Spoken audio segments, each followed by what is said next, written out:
Bonjour tout le monde.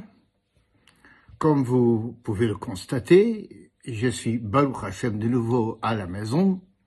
Et donc pour cette parashat Vayechi, la dernière parasha de Sefer Bereshit, dans laquelle, enfin, Yosef et Yaakov, ils se retrouvent.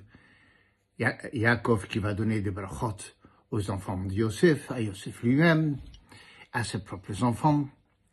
Disons, fin d'une histoire, du moins d'un épisode, d'un moment, d'un ère. Ce qui interpelle, entre autres, dans cette paracha, c'est un moment de silence. Un silence incompréhensible. Yaakov Avinu, il rencontre Yosef, Yosef se présente devant lui, et Yaakov, il lui dit, « Re'o panecha lo pilalti » de revoir ton visage, je n'ai pas pu l'espérer. Et pilalti, c'est aussi le mot tefila, l'itpaléo. Presque on pourrait traduire, presque, lo pilalti, je n'ai même pas osé faire la tefila pour te revoir, tellement c'était improbable.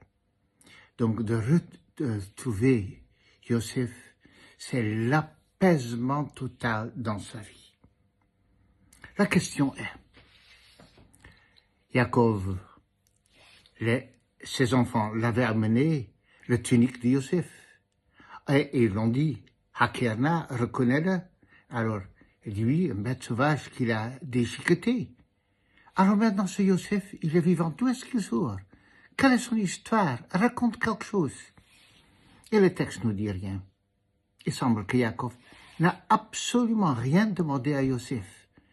Pourquoi il ne lui demande pas, mais dis-moi quelle est ton histoire? Comment tu arrives à Mitzrayim, toi? Comment tu deviens vice-roi?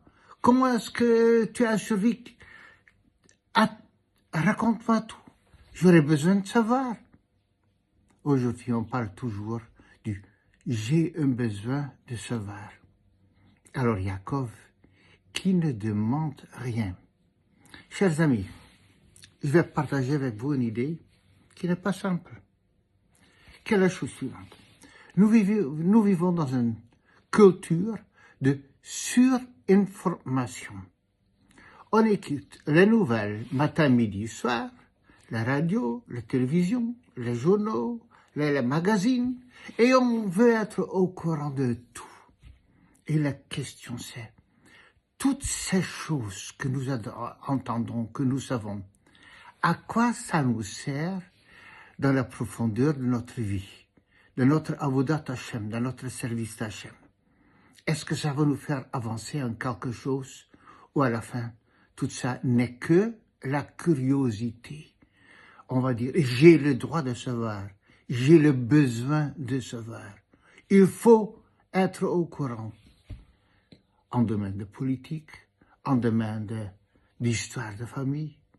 Alors Yaakov Avinu, et c'est vrai pour tout le patriarche, pour tout le avot, il n'a jamais cherché à savoir quelque chose qui ne peut pas le faire avancer dans sa vie. Allez demander à Yosef, raconte-moi ton histoire.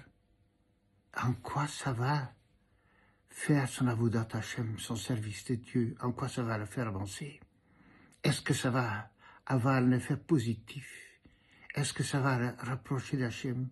Ou est-ce que tout ce qui compte, c'est que maintenant il est avec Yosef et que Yosef, il adhère complètement à l'héritage, aux valeurs de la Torah et des mitzvot. Mais c'est tout ce qui compte. Et tout le reste, à la limite, de savoir trop n'est que nocif. Ça rend cynique. Ça rend, on sait, mais ça ne nous avance pas dans la vie. Et c'est comme ça, d'une façon géante, qui en est capable, contraire à toute la culture occidentale, et peut-être d'autres cultures. Yaakov Avinu, il sait que ce n'est pas des choses qu'il doit demander. Et c'est sur ça, le silence de Yaakov, et c'est sur cela que le peuple juif avance. Tout le monde, je vous dis Shabbat Shalom, un excellent Shabbat, Bezrat Hashem, et à la semaine prochaine.